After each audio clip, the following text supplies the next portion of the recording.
I want to talk to you for a few minutes about something that we encounter we don't really name, but they're very much more often than we probably recognize. It's just some event which becomes a polarizing event. Now, when we classify or define event, it could be something as simple as a confrontation, a statement. It can be a meeting. It could be something that someone says within a meeting, and it becomes a polarizing point of confusion or division. So often, as we have teams, we understand dealing with people, there are conflicts or there are differing opinions. When we allow polarizing events to do exactly that, to separate into sides or create some lightning rod issue that gives everyone a different opinion but puts everyone at odds, it has to be addressed. I want to talk for just a few minutes to you about both sides of that. One, being in a situation where there is such an event or there is some problem that has occurred and sides have been created, and honestly we're expected to take a side. It seems like everyone is expecting everyone else to be on their side. I've heard people talk about being in that situation, and the thing that they say is, I'm on the side of right. Well, I can tell you that almost everyone thinks they're on the side of right, and in some justifiable way maybe they are. They see things from a perspective. We've talked about perspective before. If I hold a coin and I show you this coin and ask you what you see, you're going to see either the front side of the coin or the back side of the coin, but those two sides are different. And I can be looking at one, you looking at the other, and we see a perspective of the same coin. When we, as people who deal with people, encounter an event or a statement or something that begins to separate our team, begins to move us apart. It can be within our families, it can be within our friend groups, it can be in a manner that we would least expect it to be, and it creates a side.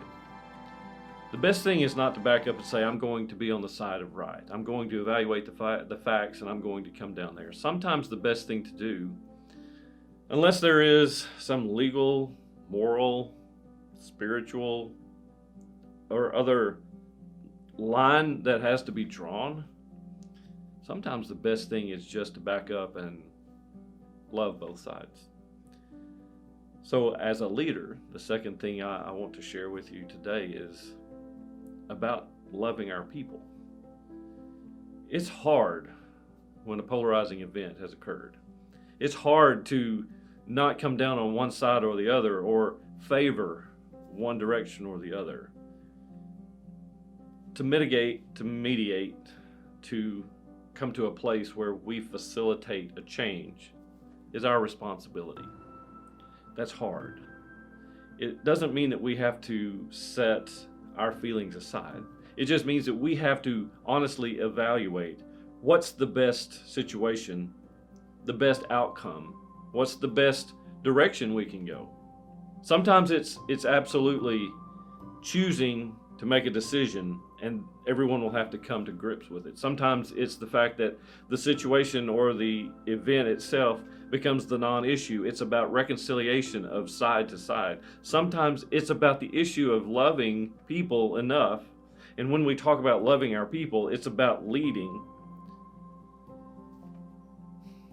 and having everyone see that they have a fragmented narrative. Their side's not the only perspective.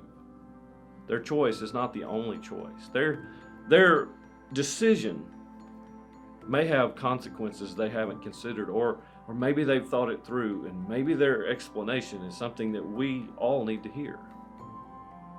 This week, you're going to encounter a polarizing event.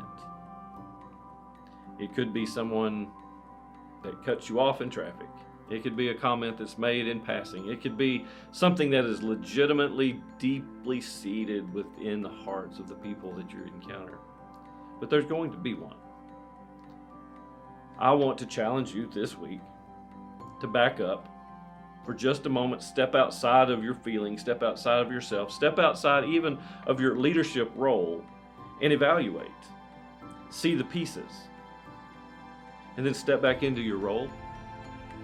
Make a decision that needs to be made, whether it is addressing the situation or addressing your people. Either way, polarizing events can be one of the most detrimental and undermining events that you allow as a leader.